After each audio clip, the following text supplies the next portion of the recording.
পাহাড়, নদী, ঝর্ণা সব কিছু একসাথে দেখার জন্য আজকে চললাম মাইথনে।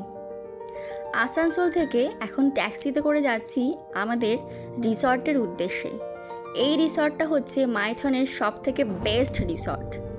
বেস্ট বলার কারণটা হচ্ছে এইটাই, এই রিসর্ট থেকে মাইথনের সমস্ত সৌন্দর্যটুকুকে উপভোগ করা যায়। আর এই রিসর্টটার বিশেষত্ব হচ্ছে এইটাই, এর অবস্থানগত বৈশিষ্ট্য, এটাই এর প্রধান আকর্ষণ। মাইথন ড্যামের যে জলাধার রয়েছে, জলাধারের মধ্যেই অবস্থিত একটি আইল্যান্ডের উপরে তৈরি এই রিসর্টটি। এটির নাম মজুমদার নিবাস। এটা বেসিক্যালি ডিভিসির কন্ট্রোলে এবং গভর্নমেন্ট প্রজেক্ট। তোমাদের সাথে কথা বলতে বলতে চলে এলাম আমাদের রিসর্টে। এটাই মজুমদার নিবাস। এই মজুমদার নিবাস আর রোড, এই দুটোর সাথে কানেক্টেড করা আছে এই ফুট ব্রিজের মাধ্যম দিয়ে। এই একটি মাধ্যম যেটা দিয়ে রিসর্টে প্রবেশ করা যায় এবং রিসর্ট থেকে বেরোনো যায়। আর রিসর্টের চারিদিকে শুধু জল, তাই জন্য রিসর্ট থেকে বেরোনোর আর কোনো মাধ্যম নেই। হোটেল রুমে চেক ইন করার টাইম 11:30 থেকে 12টা।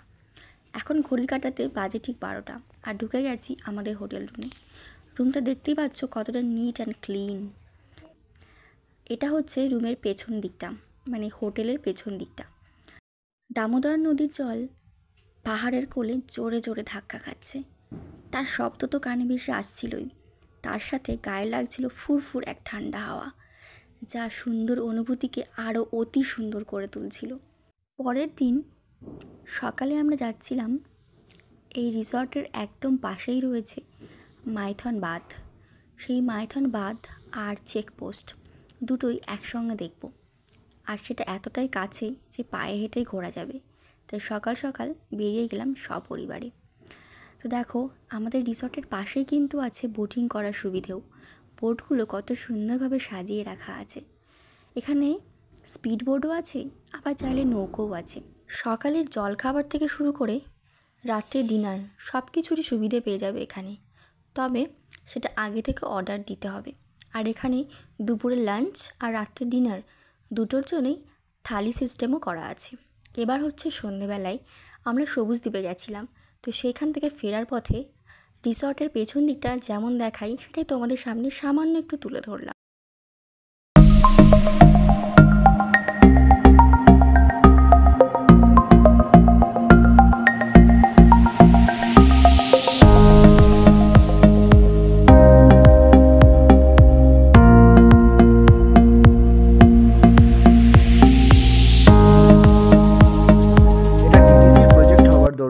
এর যে ভিআইপি সুইটসগুলো রয়েছে, মহারাজা এবং মহারানী সুইটস, এগুলো ডিভিসির এমপ্লয়ি এবং পাওয়ার গ্রিড এমপ্লয়িজের জন্য রিজার্ভ থাকে। বাট আমরা চাইলে নর্মাল সাধারণ এসি এবং নন এসি রুম বুক করতে পারি।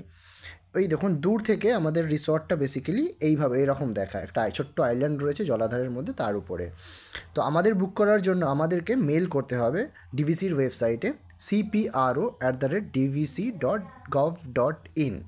এখানে মেল করলে অ্যাটলিস্ট 30 to 45 ডেজ আগে মেল করতে হবে।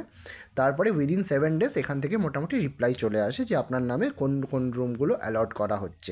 ভিডিওর নিচে ডেসক্রিপশানে বুকিংয়ের লিঙ্ক দেওয়া থাকলো, তোমরা চাইলে চেক আউট করে নিতে পারো। আর যদি আমার ভিডিওটা একটুও ভালো লেগে থাকে তাহলে প্লিজ একটা লাইক করো, আর কেমন লাগলো সেটা কমেন্টে অবশ্যই জানিও।